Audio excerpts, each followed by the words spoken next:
Bonjour mes chers étudiants, donc aujourd'hui on se retrouve avec la partie 1 de notre deuxième cours intitulé Métabolisme énergétique des micro-organismes. Donc la séance passée, on a parlé un petit peu sur la notion du métabolisme et qu'il englobe deux principaux processus qui sont le catabolisme et l'anabolisme. Donc on a défini le métabolisme comme une série de réactions biochimiques qui auront lieu au sein de la cellule. Donc aujourd'hui, on va parler d'une notion assez importante qui est le métabolisme énergétique. Donc, comme son nom l'indique, cette notion-là, elle est divisée en deux mots, métabolisme et énergétique. Donc, le métabolisme énergétique regroupe l'ensemble des réactions qui auront lien au sein de la cellule et qui s'accompagnent d'une production d'énergie chimique utilisable par la cellule. C'est-à-dire que le métabolisme énergétique possède comme un rôle primordial la production de l'énergie. D'accord? Donc, généralement, lors du métabolisme énergétique, les réactions sont toutes des réactions d'oxydoréduction, au cours desquelles une source d'énergie est oxydée. Le plus souvent, cette source d'énergie est une substance nutritive prélevée dans le milieu de culture. Donc, cette oxydation catabolique conduit d'une part à la production des coenzymes réduits, comme le cas de NADH, NADPH et le NADPH2, et d'autre part à la production de l'ATP. Bon, quand je parle de l'ATP et des coenzymes réduits, donc le métabolisme énergétique, il a comme objectif principal de produire de l'énergie. Bon, la production de l'énergie, elle peut s'effectuer par deux manières différentes. D'une manière directe, sous forme de production d'ATP, immédiatement utilisée, ou bien sous forme de coenzymes réduits. Bon, les coenzymes réduits devront être réoxydés pour assurer une pérennité du système, c'est-à-dire le coenzyme réduit vont se transformer en coenzymes oxydés. Donc, ces coenzymes sont considérés comme une source d'énergie indirecte parce que par la suite, lors des différentes voies métaboliques, ces coenzymes vont être transformés en ATP. C'est pour cette raison-là que j'ai dit que le métabolisme énergétique, il produit d'une part de l'énergie directe sous forme d'ATP et de l'énergie indirecte sous forme de coenzymes réduits qui seront par la suite transformés en ATP.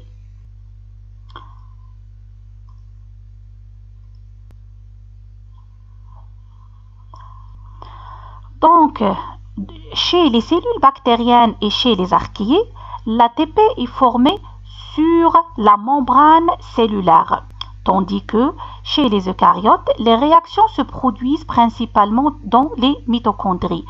Comme on sait tous que chez les bactéries et les archéés, on n'a pas d'organites, donc la localisation ou bien le lieu de production de l'ATP est la membrane cellulaire, tandis que chez les eucaryotes, le siège, c'est les mitochondries. Donc, l'ATP est considéré comme une source d'énergie importante et immédiate pour toutes les cellules microbiennes et même chez les autres êtres vivants. Donc, vous voyez ici une structure de l'ATP. ATP, c'est adénosine triphosphate. Adénosine triphosphate. Donc, quand vous voyez ici, l'ATP est un nucléotide. L'ATP est un nucléotide. C'est une molécule organique composée de quoi? Donc, vous voyez ici, elle est composée ce qu'on appelle un pentose. Un pentose, c'est un ose à 5 carbones, d'accord, qu'on appelle ribose. Donc, le ribose, c'est le pentose. Et elle est composée d'une base nucléique, une base azotée qui est l'adénine. D'accord? Pardon.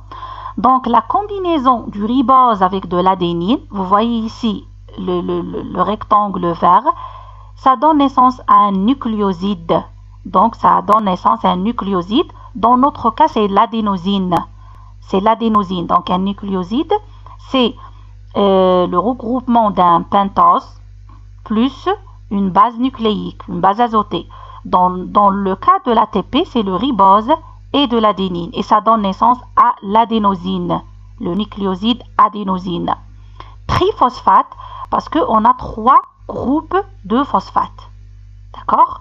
Donc ça, c'est la structure générale de l'ATP. C'est pas la peine d'apprendre les structures par cœur. D'accord? C'est pas nécessaire du tout.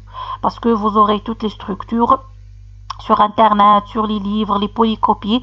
Par conséquent, c'est pas nécessaire du tout d'apprendre les structures par cœur. Le plus important, c'est de comprendre la structure générale ou bien le fonctionnement de la molécule. D'accord? Il faut comprendre que la combinaison d'une base nucléique avec un pentose, ça donne naissance à un nucléoside, que l'ATP, c'est un nucléotide. Ça, c'est important. Mais en ce qui concerne la structure détaillée, c'est pas du tout important. C'est clair? Donc, le plus souvent, on dit que les molécules d'ATP sont relativement instables. Donc, l'ATP, c'est une molécule instable. À votre avis, pour quelle raison? Parce qu'on remarque que les 3 groupes phosphates ont tous des charges négatives sur un atome d'oxygène. Voici le premier groupe, le deuxième, le troisième. Sur les 3 groupes de phosphate, on a des atomes d'oxygène chargés négativement. Donc, la charge identique se repousse de sorte que les groupes phosphates de l'ATP, étant étroitement serrés les unes aux autres, sont très instables. C'est-à-dire que, en d'autres termes, cette instabilité est due à la présence de charges négatives qui ont tendance à se repousser. On sait tous qu'une charge négative positive, on aura un rapprochement. Mais si les charges sont identiques, négatif, négatif, positif, positif, donc les charges se tendent à se repousser l'une de l'autre. Donc, et c'est ça l'origine de cette instabilité. Donc, l'instabilité, elle est due à la présence de ces charges négatives qui ont tendance à se repousser. Donc, vous voyez ici des liaisons encadrées en jaune. Ça, c'est des liaisons à haute énergie. On les appelle aussi liaisons riches en énergie.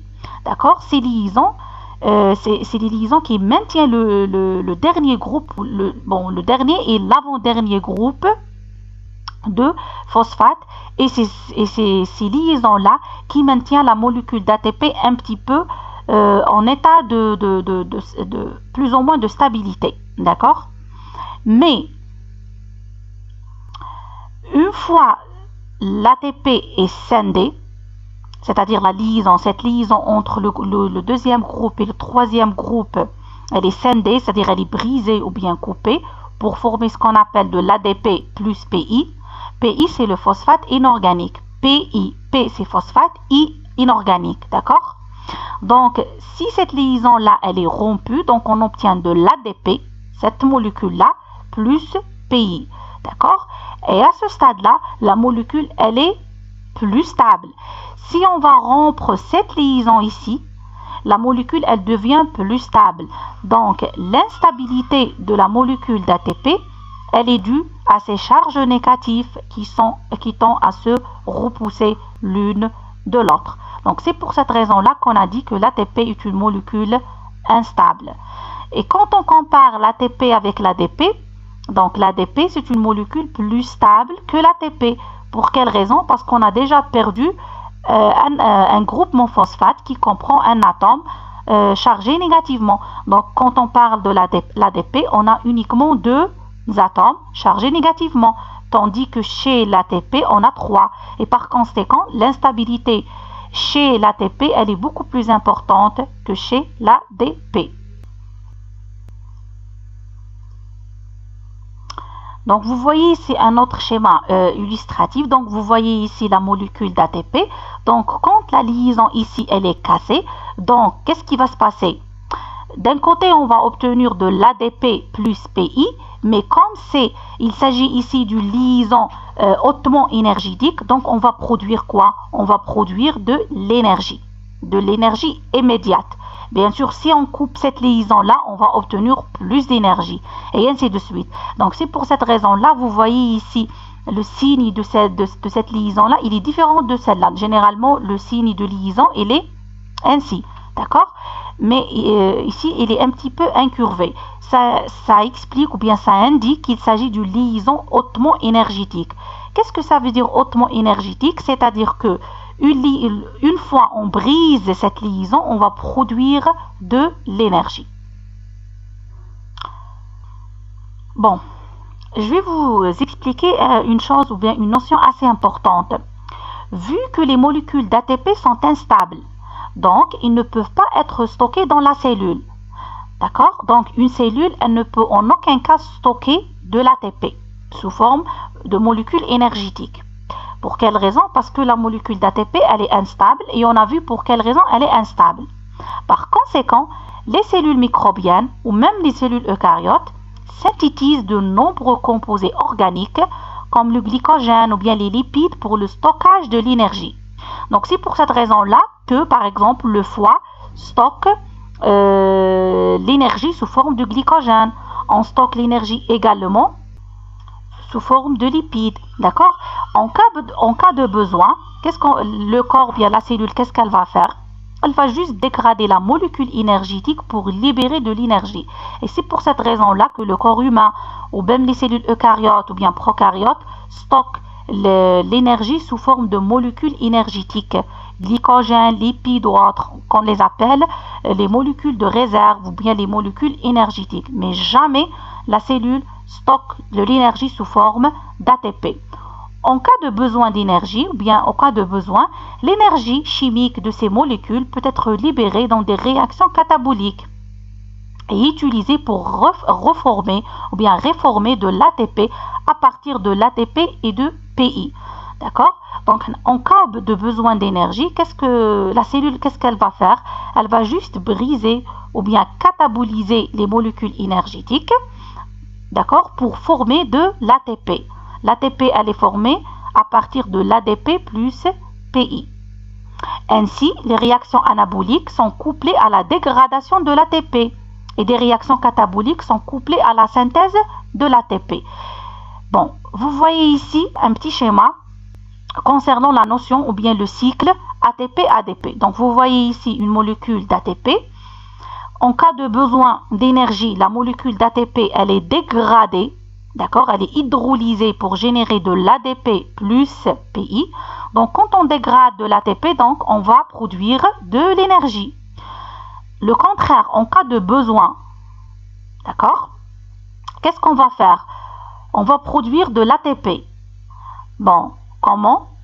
Donc, on a de l'ADP plus PI, d'accord? On va produire de l'ATP. C'est clair? Maintenant, ici, quand on parle du PI, par exemple, quand on dégrade l'ATP, on a ADP plus PI.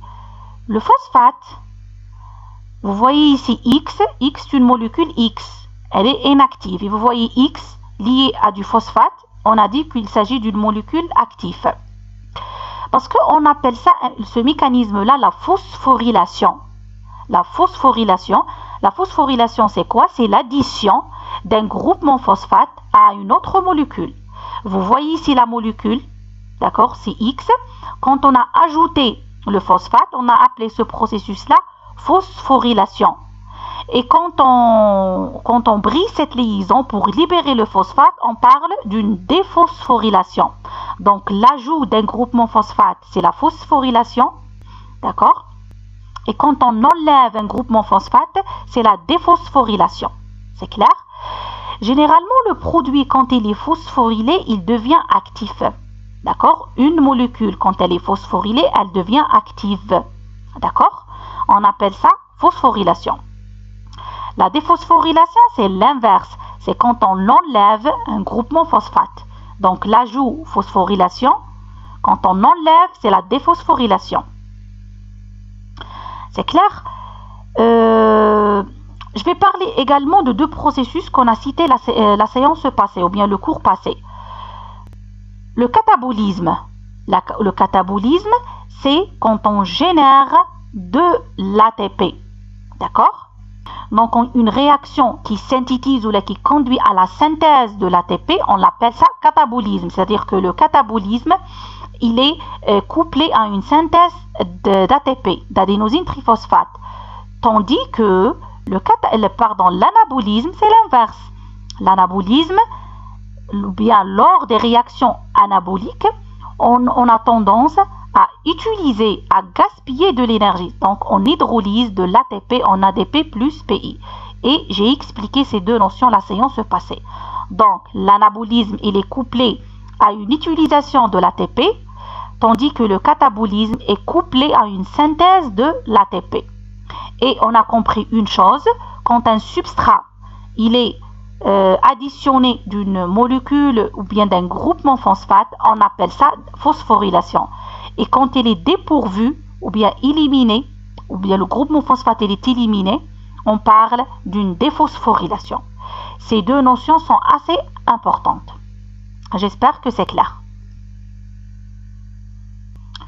Bon, quand on parle du cycle ATP-ADP, cycle ATP-ADP, ce cycle, il se produit en permanence dans la cellule. Comme j'ai déjà expliqué précédemment, l'ATP, elle n'est jamais stockée vu qu'elle est instable. Et par conséquent, ce cycle, il se produit en permanence dans la cellule. Il a été estimé qu'une cellule bactérienne typique, comme le cas par exemple d'Escherichia coli, elle renferme environ, entendez bien, 3 millions de molécules d'ATP par seconde à partir d'ADP et plus phosphate. Bien sûr, pour subvenir à ses besoins énergétiques.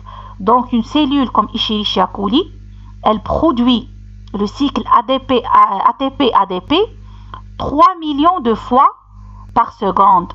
Donc, vous imaginez la rapidité et l'importance du processus. Donc, le cycle, quand je dis cycle ADP-ATP, c'est l'ATP qui se transforme ou bien qui se dégrade en ADP plus PI, ou bien la synthèse de l'ATP à partir de l'ADP plus PI.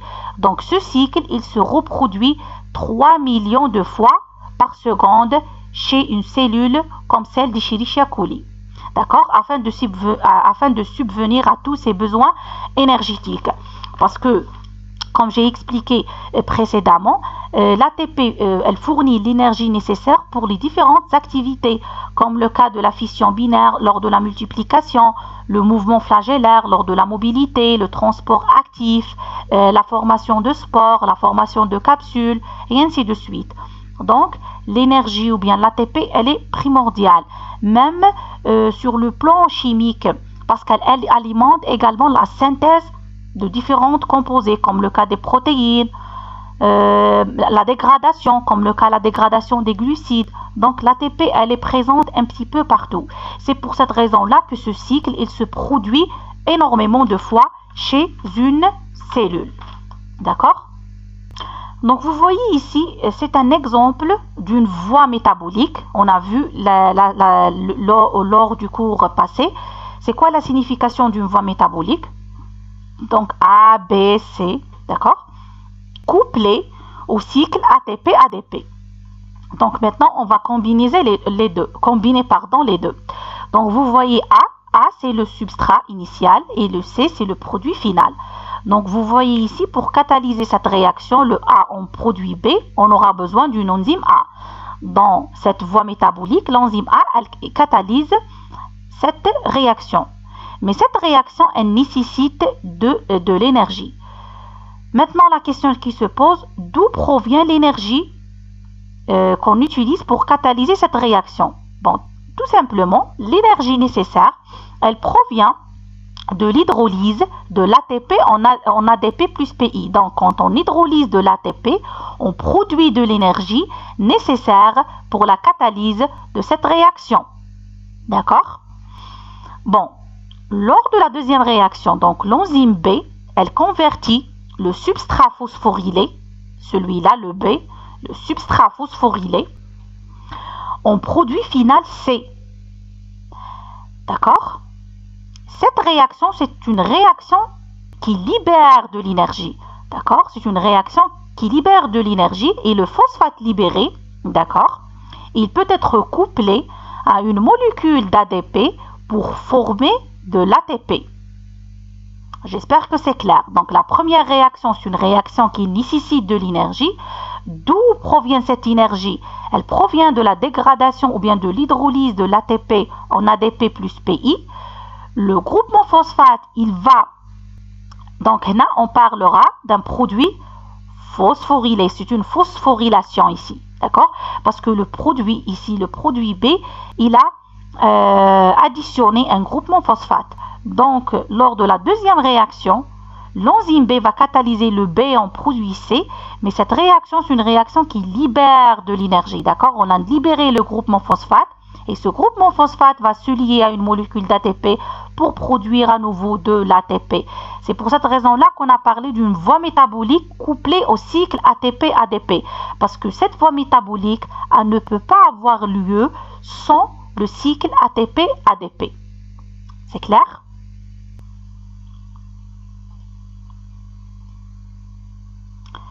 Donc, vous voyez ici, j'ai parlé de la notion anabolisme. À votre avis, pour quelle raison?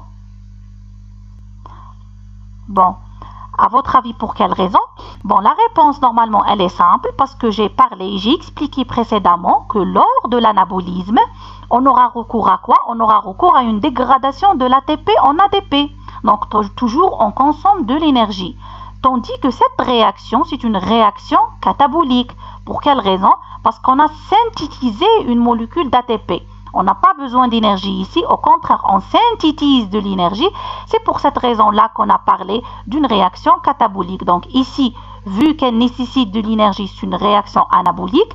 Et vu que cette réaction-là, elle libère de l'énergie, donc c'est une réaction catabolique. On passe à autre chose.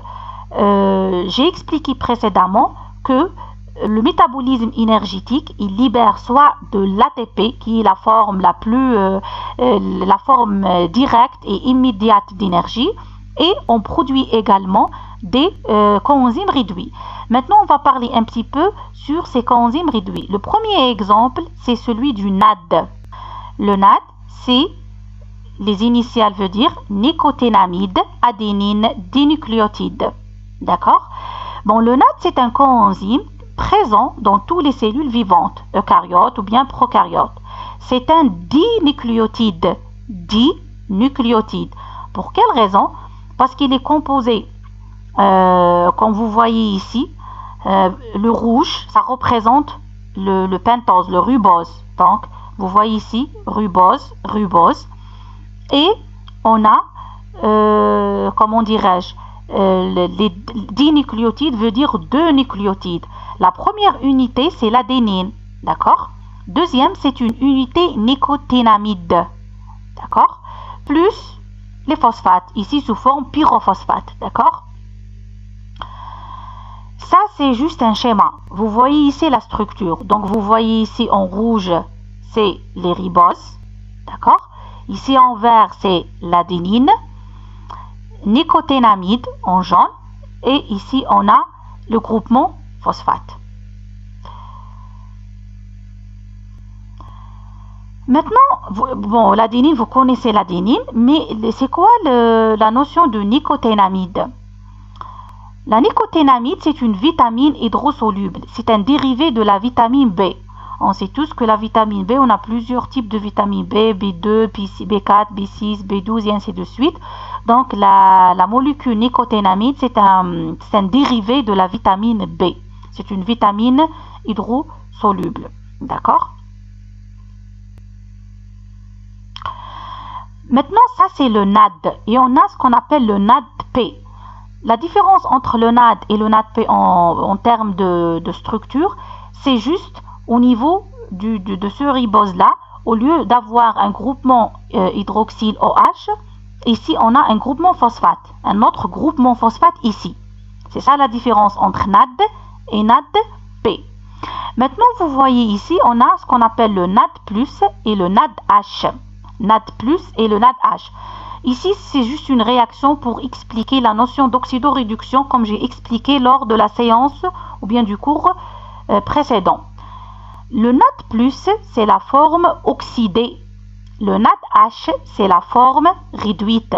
Donc, il existe deux formes de NAD, la forme oxydée et la forme réduite. La forme oxydée, c'est le NAD+, et ça, c'est la forme réduite.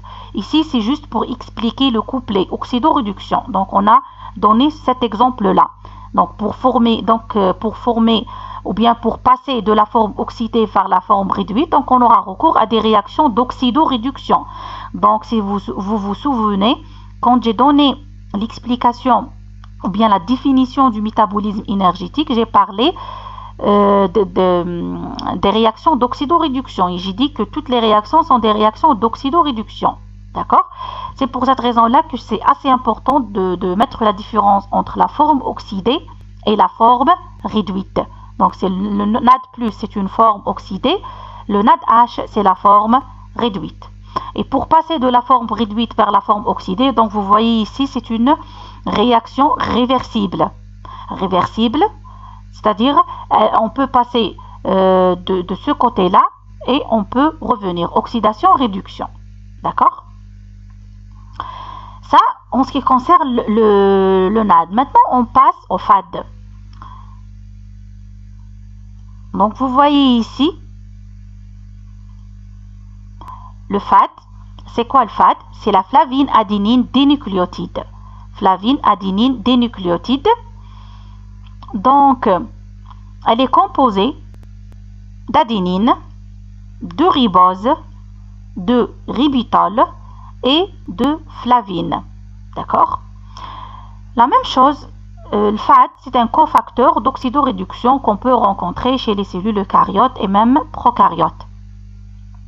La flavine, c'est quoi?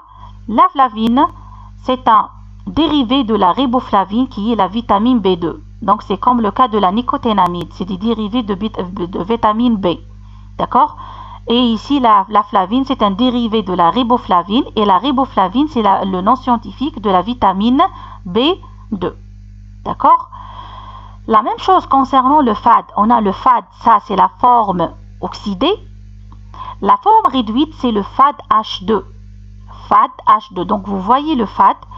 Ici, on n'a pas juste cité ou bien mettre la structure du reste du FAD. Parce que le FAD, ici, on a toujours le ribitol, ribose, adénine. La seule différence, vous voyez ici, c'est en jaune. D'accord? Les atomes d'azote. Ici et ici. Donc, la différence entre le FAD, ici avec l'atome d'azote, on aura une liaison avec l'hydrogène. Avec l'hydrogène. D'accord? Ça, c'est la forme réduite. Ça, c'est la réaction d'oxydoréduction. Donc, le FAD plus 2 électrons plus 2 protons, ça donne lieu à du FADH2, la forme réduite. Le ribitol, ici, c'est pas expliqué le ribitol. Le ribitol, c'est un pentose-alcool. D'accord? Il est issu de la réduction d'un ribose. Donc, je n'ai pas entré dans les détails de nucléotides, nucléosides, parce que normalement, vous êtes censé de voir ça en génétique. D'accord? Mais si vous avez des questions, n'hésitez pas à les poser concernant ça. Donc, en général, ça, c'est la structure des FAD. Donc, ça, c'est le FAD. Et le FADH2, bien sûr, c'est pas ça, c'est juste l'illustration de cette partie-là. Bien sûr, le FADH2, il comprend le ribitol, le ribose et l'adénine. Ça, c'est la structure générale des deux coenzymes qu'on va rencontrer lors des différentes voies métaboliques. Bien sûr, concernant le FAD et le NAD, c'est pas nécessaire d'apprendre par cœur la structure. Il faut juste noter ou bien comprendre la différence entre les deux. FAD, NAD et la forme oxydée, la forme réduite. D'accord? La forme oxydée, forme réduite. C'est ça. La seule différence réside ici, au niveau des deux atomes d'azote. D'accord? On a ajouté les deux H+, pour passer de la forme oxydée à la forme réduite. Donc, vous voyez ici un tableau qui regroupe un exemple, une panoplie d'exemples de molécules énergétiques. Donc, vous voyez ici l'ATP, GTP, UTP, ITP et tout. D'accord?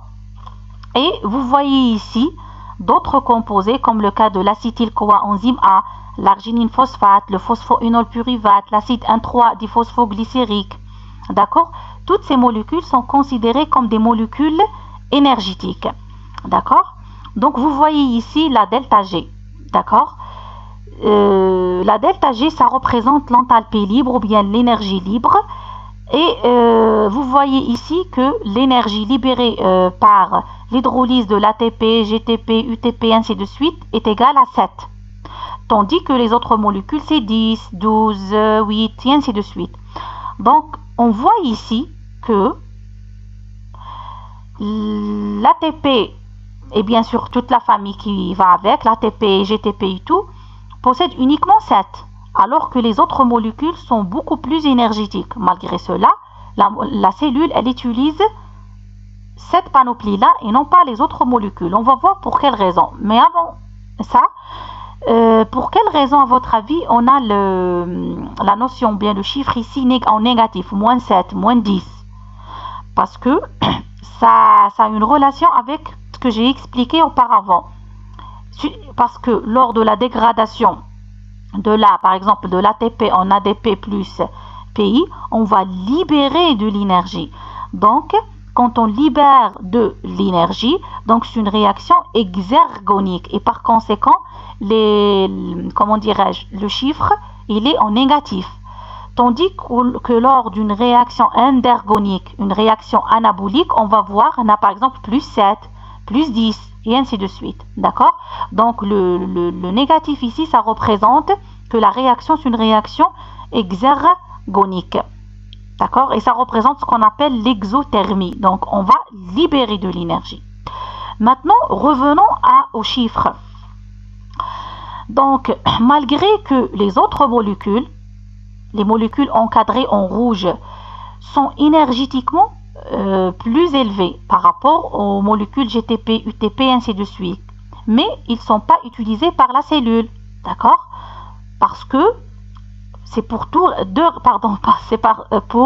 raisons. La première raison, c'est l'hydrolyse. L'hydrolyse de ces molécules, ou bien de ces composés, n'est pas rapide.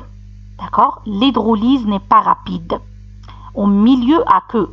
Parce que généralement, quand on hydrolyse une molécule au sein de la cellule, c'est au niveau du cytoplasme, donc c'est un milieu aqueux. L'hydrolyse de ces molécules en milieu aqueux n'est pas rapide du tout. D'accord? Tandis que l'hydrolyse de l'ATP, en fraction de seconde, on peut avoir de l'ADP plus PI. Et on libère de l'énergie, parce que l'énergie, elle est instantanée. On a besoin de l'énergie instantanément. D'accord? C'est rapidement. On ne peut pas attendre. Alors que la libération, bien la dégradation de ces molécules, c'est une dégradation lente. La deuxième raison, c'est que l'hydrolyse de ces molécules nécessite des enzymes spécifiques qui ne sont pas vraiment présents chez toutes les cellules. Et par conséquent, on ne peut pas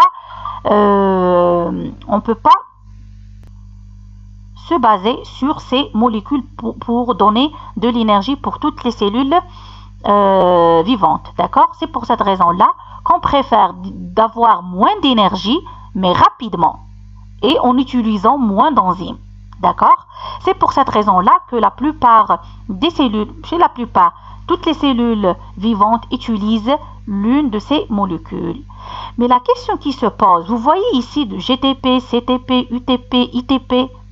La question qui se pose, pour quelle raison on parle toujours de l'ATP et non pas des autres molécules? Bon, essayez de se concentrer ici. Généralement, lors des voies métaboliques qu'on va voir par la suite, on utilise le plus souvent de l'ATP en degré moindre de la GTP. Mais c'est très très rare de voir de la CTP, UTP, ITP. L'ITP, c'est l'inosine triphosphate nucléoside.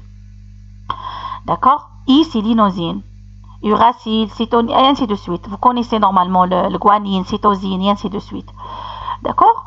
Le plus souvent, on utilise de l'adénine triphosphate. Adénosine, triphosphate. À votre avis, pour quelle raison adénosine triphosphate et non pas les autres molécules? Pour vous répondre, il y a plusieurs théories. Mais je vais vous expliquer juste la théorie la plus probable. D'accord? Donc, vous voyez ici les différentes bases azotées. Adénine, guanine, thymine et uracile. J'ai expliqué que l'adénine, ATP, c'est la plus utilisée et non pas la GTP. Bon, la GTP, elle vient en deuxième lieu. UTP, c'est très rare de la voir au niveau d'une voie métabolique. La réponse, elle a une relation avec la notion de l'évolution. D'accord? La notion de l'évolution. Bon, maintenant je vais vous expliquer cette notion-là, mais jusqu'à présent, jusqu'à nos jours, il y a juste des hypothèses concernant ça. Il y a plusieurs hypothèses, il y a environ 3-4 hypothèses, mais aujourd'hui je vais vous citer juste une, l'hypothèse la plus probable, d'accord? Vous voyez ici, c'est quoi la différence entre l'adénine et les autres bases? C'est l'oxygène. L'uracile, thymine, guanine possède des atomes d'oxygène, tandis que l'adénine, non. Quand on parle de la théorie d'évolution, il y a des millions d'années avant, la concentration d'oxygène en atmosphère, elle était vraiment limitée. Elle était de l'ordre de 0,1%. Presque, il y avait plus d'oxygène. Et par conséquent, selon, bien sûr, la théorie d'évolution, ils disent que les molécules à cette époque-là étaient dépourvues d'oxygène, vu que l'oxygène, il était presque rare, d'accord, 0,1%. Donc, selon la théorie de l'évolution, parmi les différentes bases azotées, l'adénine, c'était la première base qui se trouve sur la Terre, et non pas les autres, parce que les autres contiennent de l'oxygène, et l'oxygène à cette époque était très très rare. Tandis que actuellement, la concentration d'oxygène dans l'atmosphère, c'est 20%. Donc, vous voyez la différence, 0,1%, 20%. C'est-à-dire que, selon la théorie d'évolution, l'adénine, c'était la première base qui se trouvait. Et par conséquent, la première molécule énergétique, c'était quoi? C'était l'ATP. Si on remarque ici, la guanine, c'était une molécule avec un seul atome d'oxygène. Et par conséquent, selon toujours la théorie d'évolution, c'est la deuxième molécule présente. D'accord? Et par conséquent, on a la GTP comme deuxième molécule énergétique.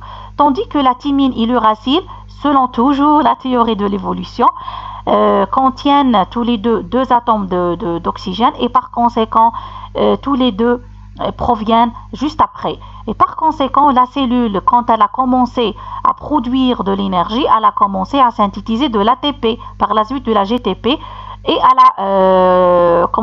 a continué à synthétiser ces deux molécules énergétiques et non pas les autres.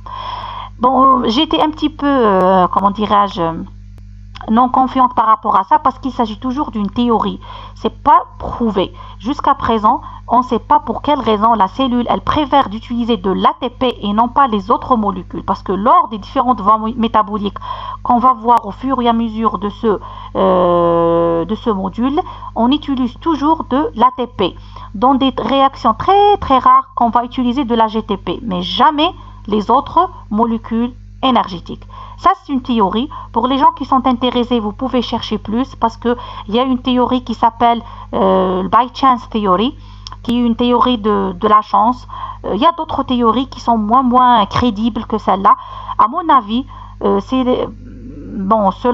j'ai lu toutes les théories possibles et à mon avis, c'est la théorie la plus crédible jusqu'à ce jour, à moins qu'on trouve une autre explication par rapport à cette notion-là. Maintenant, on passe à autre chose. On passe aux différents types de phosphorylation. Donc, j'ai expliqué il y a quelques minutes la notion de phosphorylation. C'est quoi la phosphorylation? Et j'ai dit que la phosphorylation, c'est l'ajout d'un groupement phosphate pour avoir une molécule active. Mais il existe trois processus de phosphorylation. Un mécanisme qui est un petit peu facile et simple, et les deux principaux mécanismes de phosphorylation qui sont la phosphorylation au niveau de substrat, la phosphorylation oxydative et la photophosphorylation. Maintenant, c'est quoi le but de la phosphorylation? C'est tout simplement de générer de l'ATP. Donc, quel que soit le mécanisme de phosphorylation, le but, c'est de synthétiser de l'ATP. Les deux processus les plus importants de phosphorylation, c'est la phosphorylation oxydative et la photophosphorylation. La phosphorylation au niveau de substrat, c'est un type de phosphorylation qu'on peut rencontrer comme un sous-type lors de la phosphorylation oxydative ou bien lors de la photophosphorylation. C'est clair? Donc, on va commencer par chaque processus et j'explique au fur et à mesure.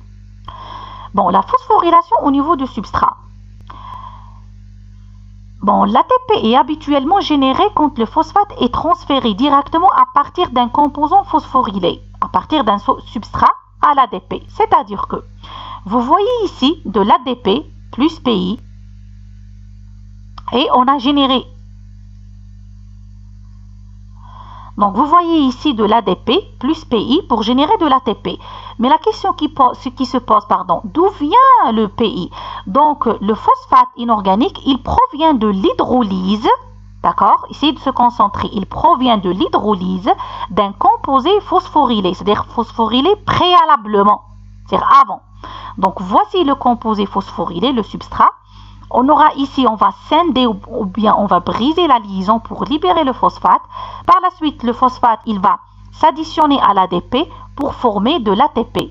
Et bien sûr ici, cette molécule-là, le X ici, il est le X ou bien le substratana, il est phosphorylé, ici il est déphosphorylé. Donc pour synthétiser de l'ATP. Donc cette réaction, c'est-à-dire la phosphorylation au niveau de substrat, elle peut s'effectuer au niveau du cytoplasme et dans n'importe quel type de bactérie. D'accord? C'est pour cette raison-là que j'ai expliqué précédemment que la phosphorylation au niveau de substrat, elle peut avoir lieu même lors de la phosphorylation oxydative ou bien lors de la photophosphorylation. C'est-à-dire c'est un type de phosphorylation très simple qui peut avoir lieu dans n'importe quel type de bactérie. Vous voyez ici un autre exemple. Un exemple beaucoup plus concret. C'est l'acide phosphoinol pyruvique. C'est un composé phosphorylé. C'est un composé actif. Quand il est dégradé en acide pyruvique, l'acide pyruvique c'est un composé non actif parce qu'il n'est pas phosphorylé. Donc vous voyez ici, cette réaction, elle est couplée à la synthèse de l'ATP. Parce qu'une fois la liaison, elle est rompue, le PI il est libre, il va se lier à l'ADP pour former de l'ATP. Est-ce que c'est clair? C'est ça la phosphorylation au niveau de substrat. C'est-à-dire que on a un composé phosphorylé préalablement. Ce composé, il va être catabolisé pour libérer du groupement phosphate. Le groupement phosphate va se lier à l'ADP pour former de l'ATP. C'est ça la phosphorylation au niveau de substrat. Maintenant, on passe à la phosphorylation oxydative. Bon, la phosphorylation oxydative aura lieu au niveau de la chaîne de transfert des électrons. La chaîne de transfert d'électrons. Donc aujourd'hui, je vais vous expliquer juste brièvement. Par la suite, on a un cours uniquement sur la chaîne de transfert d'électrons. Voilà la chaîne de transfert d'électrons. Ça, c'est la bicouche phospholipidique. Ça, c'est le cytoplasme. Ça, c'est le milieu extérieur. C'est clair? Donc, les électrons, vous voyez ici l'électron, il est représenté en bleu. Donc, les électrons sont transférés à partir d'un composé organique, c'est-à-dire suite à la dégradation d'un composé organique, à un groupe de transfert, plutôt à un groupe de transporteurs d'électrons. Donc, vous voyez ici les boules en violet, c'est des transporteurs d'électrons. Donc, les électrons vont passer à travers les transporteurs des électrons. Ensuite, les électrons sont, quand ils passent à travers les différents transporteurs, jusqu'à un accepteur final d'électrons. L'accepteur final d'électrons, dans ce cas-là, c'est l'oxygène, O2, représenté ici en rouge. Donc, on a un composant organique qui va se dégrader. La dégradation va engendrer la libération des électrons et des protons. Les électrons vont passer à travers une chaîne ou bien une série de transporteurs d'électrons jusqu'à un accepteur final qui est l'oxygène pour former de l'H2O. Ou bien dans d'autres cas, l'accepteur final, il peut être une molécule inorganique. D'accord? On va voir ça par la suite. Vous voyez ici que les protons sont pompés, d'accord, dans le milieu extérieur. D'accord? Par la suite, pour passer à travers la chaîne de l'ATP synthase, pour générer de l'ATP. C'est pour cette raison-là qu'on a parlé d'une phosphorylation oxydative. Phosphorylation, c'est l'ajout d'un groupement phosphate. Vous voyez ici ADP plus PI pour générer de l'ATP. Mais cette phosphorylation, elle ne peut pas avoir lieu sans la génération de ce potentiel, le potentiel d'électrons et de protons. Et d'où viennent les électrons et de protons? Ils proviennent de l'oxydation d'un composé organique.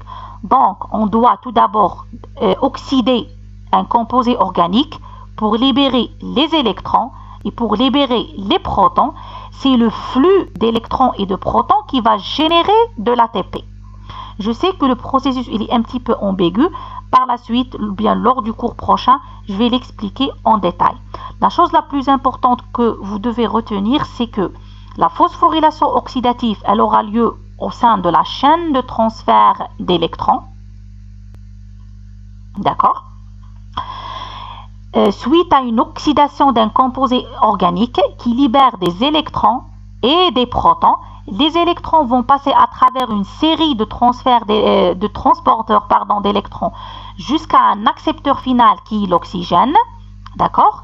Et le flux de protons généré va passer, il va activer l'ATP synthase pour synthétiser de l'ATP. C'est-à-dire que la synthèse de l'ATP, elle ne peut pas avoir lieu sans le passage des protons à travers l'ATP synthase. Et les protons, ils proviennent de l'oxydation d'un composé organique. C'est pour cette raison-là qu'on parle le plus souvent de phosphorylation oxydative. La phosphorylation oxydative qui aura lieu toujours au sein de la chaîne de transfert d'électrons. Maintenant, la question qui se pose, où se trouve la chaîne de transfert d'électrons? Donc, ce processus, c'est-à-dire la phosphorylation oxydative ou bien la chaîne de transfert des électrons, se produit au niveau de la membrane plasmique des prokaryotes, la membrane plasmique, c'est-à-dire la bicouche phospholipidique ici, d'accord, de la membrane plasmidique des prokaryotes, bien sûr, au sein d'une cellule prokaryote, c'est au niveau de la membrane plasmique. Mais au niveau d'une cellule eucaryote, c'est au niveau de la membrane de mitochondrie, la membrane interne de mitochondrie. D'accord? Donc, au niveau de la membrane plasmidique chez les cellules prokaryotes et au niveau de la membrane interne chez les mitochondries. J'espère que c'est clair. Donc, je vais répéter brièvement pour les gens qui n'ont pas saisi vraiment l'information. Donc, la phosphorylation oxydative, elle s'effectue au niveau de la chaîne de transfert des électrons. Cette chaîne, elle est localisée au niveau de la membrane, que ce soit la membrane interne de mitochondrie chez les eucaryotes ou bien la membrane plasmidique chez les prokaryotes. Donc, l'oxydation d'un composé organique va libérer des électrons et des protons. Les électrons vont passer à travers une série de transporteurs d'électrons vers un accepteur final qui est l'oxygène pour générer de l'H2O et le flux de protons va passer à travers l'ATP synthase pour produire de l'ATP à partir de l'ADP plus PI. Et de cette manière, on a expliqué pour quelle raison phosphorylation. Vous voyez ici la phosphorylation. Et pour quelle raison oxydatif? Parce que les électrons et les protons qui sont responsables de la synthèse de l'ATP proviennent de l'oxydation d'un composé organique. Et bien sûr, je vais expliquer le fonctionnement en détail de la chaîne de transfert des électrons dans un cours à part en présentiel. Le troisième type de phosphorylation, c'est la photophosphorylation. Comme son nom l'indique, la photophosphorylation, elle se produit que chez les cellules photosynthétiques, c'est-à-dire les cellules qui peuvent effectuer la photosynthèse. Dans notre cas, chez les bactéries photosynthétiques. Donc, c'est uniquement les bactéries photosynthétiques qui peuvent effectuer la photophosphorylation. Parce que la photophosphorylation, c'est un type de phosphorylation qui aura lieu lors de la photosynthèse. D'accord? Donc, la photophosphorylation, elle convertit l'énergie lumineuse en énergie chimique. Et c'est ça le principe de la photosynthèse. D'accord? Donc, on va convertir de l'énergie lumineuse en énergie chimique. Donc, on va synthétiser de l'ATP et des coenzymes réduits à partir de la lumière. D'accord? Ça, c'est d'un côté. D'un autre côté, la photophosphorylation également, elle implique une chaîne de transfert d'électrons. On dit une chaîne de transfert ou là de transport d'électrons, c'est la même chose. D'accord? La même chose, la photophosphorylation, on va voir le mécanisme en détail le dimanche. D'accord? Je vais vous expliquer la photophosphorylation. Donc, plutôt le principe du mécanisme il est simple. La photophosphorylation, elle s'effectue uniquement chez les bactéries photosynthétiques, c'est-à-dire les bactéries capables d'effectuer la photosynthèse. Le principe général de la photophosphorylation, c'est de convertir l'énergie lumineuse en énergie chimique, c'est-à-dire produire de l'ATP et des coenzymes réduits à partir de la photosynthèse. Et bien sûr, la photophosphorylation, elle implique toujours une chaîne de transfert d'électrons. Et on va voir le détail de ce processus le dimanche. Donc, ici, on a parlé de l'énergie, métabolisme énergétique. Et on a expliqué que l'énergie, elle est soit directe sous forme d'ATP ou bien indirecte sous forme de coenzymes réduits qui peuvent se transformer par la suite en énergie directe sous forme d'ATP. Maintenant, pour récapituler, d'où provient la source d'énergie? La source d'énergie, elle provient de deux processus, soit de la lumière, c'est-à-dire la photosynthèse, dans le cas où l'organisme il est phototrophe, c'est-à-dire photosynthétique, ou bien elle provient de l'oxydation si l'organisme il est chimiotrophe, c'est-à-dire suite à une phosphorylation oxydative, ou bien suite à une photophosphorylation. J'espère que c'est clair. Donc, l'énergie sous forme d'ATP, elle provient soit d'une source lumineuse ou bien suite à une oxydation. Une source lumineuse, c'est-à-dire lumière, c'est la photophosphorylation dans le cas où l'organisme il est phototrophe ou bien photosynthétique, ou bien suite à une oxydation, c'est-à-dire suite à une phosphorylation oxydative dans le cas où l'organisme il est chimiotrophe. Donc, la formation de l'ATP, qui est la source d'énergie primaire, est un mécanisme un petit peu bien sûr complexe, mais il dépend essentiellement du type trophique de micro-organisme, d'accord, ou bien de l'organisme, si on parle des cellules eucaryotes. Donc, dans notre cas ici, comme s'il s'agit d'un module de biochimie microbienne, donc on parlera principalement de micro-organismes. Donc, la synthèse ou bien l'origine de la synthèse de l'ATP, elle dépend essentiellement du type trophique. C'est le type trophique qui décide de la méthode de synthèse de l'ATP. Et par conséquent, il décide par rapport au type de phosphorylation. Est-ce que on opte pour une photophosphorylation si l'organisme il est photosynthétique, ou bien une phosphorylation oxydative dans le cas où l'organisme il est chimiotrophe. Donc, tout dépend du type trophique. C'est pour cette raison-là, j'ai pas expliqué c'est quoi le type trophique. Bon, le type trophique, c'est le type nutritionnel de micro-organismes. D'accord? En manière très simple. Le type trophique, c'est le type de nutrition de micro-organismes. On va voir juste après c'est quoi les différents types trophiques qui existent chez les micro-organismes. Mais la notion la plus importante que vous devez retenir, c'est que le processus de synthèse d'ATP dépend essentiellement du type trophique. C'est lui qui décide par rapport au type de phosphorylation et par conséquent, on opte pour une photophosphorylation ou bien une phosphorylation oxydative. Phosphorylation oxydative, c'est le micro-organisme, il est chimiotrophe. Photophosphorylation, c'est il est phototrophe, c'est-à-dire photosynthétique. Donc maintenant, on va voir les différents types trophiques qui existent. Les voilà. Mais il faut noter que le type trophique, il dépend de plusieurs sources. La première source, c'est la source d'énergie, source de carbone et source d'électrons. On commence tout d'abord par la source d'énergie, c'est la source la plus importante.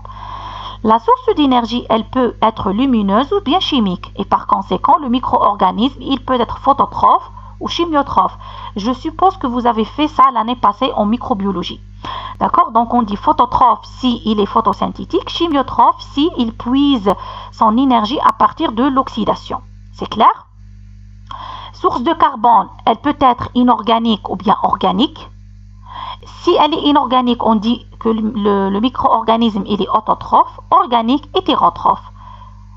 Et enfin, la source d'électrons, elle peut être inorganique et on appelle ça un micro-organisme lithotrophe, ou bien organique et on appelle le micro-organisme organotrophe.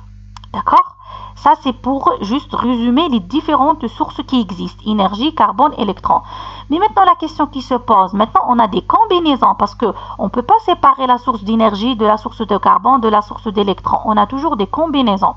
Et par conséquent, vous voyez ici les combinaisons. Donc, je vais vous expliquer comment on peut avoir ou bien on peut retenir toutes les combinaisons sans mettre des fautes. Maintenant, le micro-organisme, il peut être phototrophe ou bien chimiotrophe. Ça, c'est une base. C'est clair? Phototrophe ou bien chimiotrophe. Maintenant, les choses sont beaucoup plus complexes ici par rapport aux sources de carbone, sources d'électrons. Mais il faut retenir une chose. Dans le cas où la source de carbone, elle est inorganique, obligatoirement, la source d'électrons, elle est inorganique. Et si la source de carbone, elle est organique, la source d'électrons, elle doit être obligatoirement organique. Maintenant, c'est facile. On commence tout d'abord par les phototrophes. On a les photolitho-autotrophes. C'est-à-dire que les phototrophes, ils ont comme source d'énergie une source lumineuse, c'est des photosynthétiques. Litho-autotrophes, qu'est-ce que ça veut dire? Lithotrophe, la source d'électrons, elle est inorganique, litho. Autotrophe, toujours la source de carbone, inorganique. Inorganique. La deuxième catégorie, c'est les photo-organo-hétérotrophes. Photo, c'est toujours photosynthétique. Organo, c'est source d'électrons, elle est organique. Hétérotrophe, la source organique, toujours de carbone. Donc, la source ici de carbone et d'électrons, c'est des sources inorganiques. Et ici, c'est des sources organiques. Et on a ajouté photolitho-autotrophe, photo-organo-autotrophe. C'est très facile. Maintenant, on passe aux chimiotrophes. C'est le même principe. On a les chimiolithotrophes et les chimio-organotrophes. Vous voyez ici. Maintenant, j'ai parlé ici autotrophie, c'est le mécanisme, c'est le type trophie. Quand je dis qu'un organisme vivant est chimiolitho-autotrophe, ça, et le mécanisme, c'est la chimiolitho-autotrophie. D'accord? Autotrophe, c'est par rapport à l'organisme. L'autotrophie, c'est le mécanisme. Donc, on a juste changé la source d'énergie de phototrophe à chimiotrophe. Par la suite, on dit litho-autotrophe parce que la source d'électrons, si elle est inorganique, la source de carbone, obligatoirement inorganique. Si elle est organique, la source d'électrons, obligatoirement la source de carbone, elle est organique. Maintenant, la question qui se pose, les combinaisons qu'on peut jamais rencontrer et les combinaisons qui n'existent jamais, c'est hétérolithotrophe et auto-organotrophe. Pourquoi? Maintenant, on peut ajouter ici photo ou bien chimio, c'est la même chose. Pour quelle raison? Parce que imaginez hétérotrophe, la source de carbone, elle est organique. Par la suite, lithotrophe, source d'électrons inorganique, impossible. Maintenant, autotrophe, source de carbone inorganique, organo, source d'électrons organique, impossible. Par la suite, on peut ajouter photo-auto-organotrophe ou bien chimio-auto-organotrophe, c'est la même chose, ça n'existe pas. La même chose, photo-hétérolithotrophe ou bien chimio-hétérolithotrophe, ça n'existe pas. C'est de cette manière que vous pouvez faire la différence sans apprendre par cœur. Il ne faut jamais apprendre par cœur, il faut juste comprendre. Bon, bien sûr, il faut retenir les différentes sources d'énergie, source de carbone, source d'électrons, mais pour les combinaisons, il ne faut pas les apprendre par cœur parce que vous pouvez les déduire. On a la source d'énergie, on peut avoir différentes sources d'énergie, mais concernant les sources de carbone et sources d'électrons, ils sont semblables. Si elle est organique, l'autre elle est organique. Si elle est inorganique, l'autre elle est inorganique. Et par conséquent, vous pouvez déduire les formes qui n'existent pas. D'accord? C'est ainsi que notre cours s'achève. D'accord? On se rencontre le dimanche avec un nouveau cours. J'espère que vous allez réviser les deux premiers cours parce que notre troisième cours, il est basé sur les deux premiers cours. Le prochain cours, c'est la photophosphorylation. Donc, on va parler de la photosynthèse en détail. Essayez de réviser ces deux premiers cours. Et si vous avez des questions, n'hésitez pas à les poser sur notre groupe sur Google Classroom. Bon courage.